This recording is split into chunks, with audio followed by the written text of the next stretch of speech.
Hi guys, kumusta tayong lahat? Doon po sa mga lugar na salanta ng bagyo, especially yung mga binaha.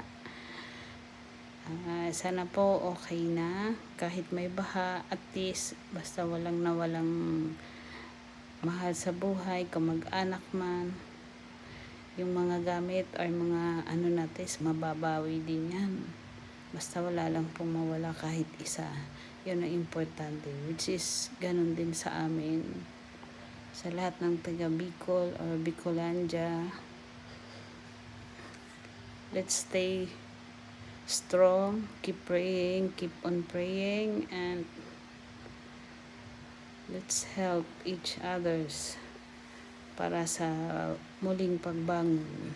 Although may incoming LP ulit, but we hope na sa ibang lugar naman may ganun sa ibang lugar. Ayun nga, kasi although nakalabas na yung si Christine, ang ganda-ganda pa naman ni Christine, although nakalabas na,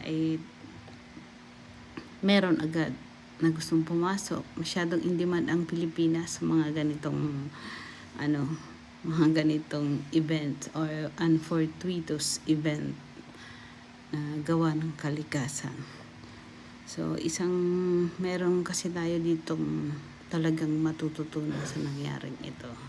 Especially po yung sa Bicol. Doon sa aming place, which is the Calabanga.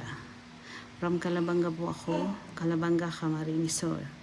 So, yung mga naggrabe doon na naabot ng flash flood. Kasi meron po yun. Yung iba, flash floods po yung sinasabi kasi high tide, and then nagkataon na yung place na yon nung nag high tide at sumabay doon sa bagyo at pagbuhos ng ulan. I think yung place na yun is Kinakwari. So may mga nabuwal na mga puno ng kahoy sumama doon sa sa baha. Ayun, po doon sa mga bahay, sa gate, yung iba nasa harap ng gate, yung iba pumasok sa bahay, tapos yung iba lahat ng mga yung sa mga properties ng mga mga bakabahayan, especially sa mabababang lugar. And sana po maging lesson din sa atin na pag once may mga ganitong situation,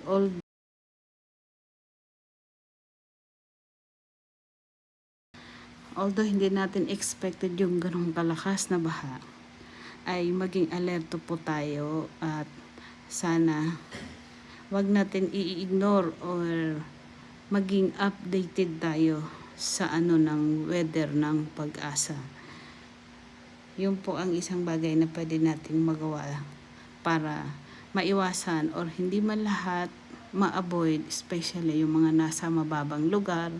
Pag alam nyo na pong ganun yung panahon, so maging alerto po tayo, keep on praying and be alert at maging ready na po sa mga ganitong sitwasyon.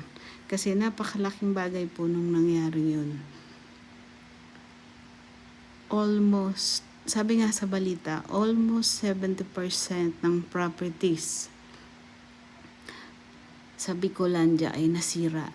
Kung makikita nyo, mostly sa Facebook, Instagram, or sa YouTube man, makikita nyo kung gaano yung nangyari na yon.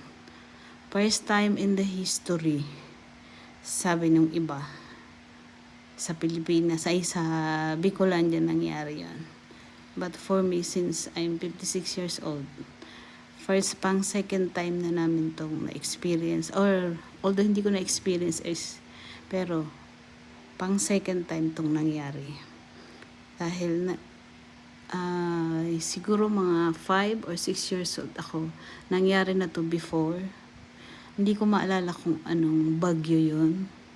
So, and isa ako sa naka-experience na tumawid sa ganong klaseng baha. Na muntik ng maanod. Muntik ng maanod talaga. Yung place po namin doon sa Calabanga is isa sa pinakamataas. So, pag once na pumasok na yung tubig or umabot na doon sa field, yung sa taniman namin, dahil farmer po yung aking pinagmulan, mga farmer ang aking parents. So pag once umabot na doon sa taniman ng aking mga magulang ay ibig sabihin yung ibang parts sa Kalabanga ay lumulubog na. To the point na ngayon ay umabot doon mismo sa bahay namin at umabot pa sa pangalawang baitang.